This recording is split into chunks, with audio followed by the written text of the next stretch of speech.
Hey everyone, hope you're doing okay. May is here, so it's officially time to prevent grub worms from becoming an issue. It's time to put out the preventative that's going to give you protection this fall from grub infestation and damage, as well as next spring.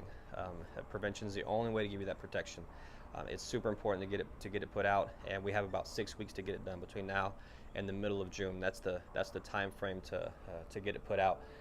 Doesn't matter what kind of turf you have. If you've got turf, Bermuda, St. Augustine, Zoysia, Buffalo, whatever it may be, then you are at risk for a grub infestation and grub damage. Doesn't matter if you've had it, never seen grubs before, or if you have had grubs before, or what you put out last year.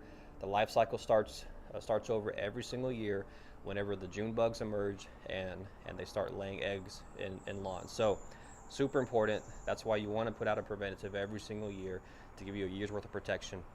A lot of people tend to want to wait until the fall to see if they have a grub problem, and then they'll put out a control to kill them. The problem with that is you never know that you have grubs until you start to see damage from them, until you start to see the results of them feeding on the root system of your turf. You have grass dying, or you have skunks or armadillos digging all over your lawn trying to feed on them, causing damage as well. So it's always best just to be proactive about it and put your preventative out and keep it from becoming a problem in the first place. So I'm going to be posting more videos about grub worms because, like I said, now's the time to make sure that you prevent them from becoming an issue altogether. So hope that helps. If you have any questions about it or you need our help with that, just let us know. We'll be glad to help you any way we can. Thanks.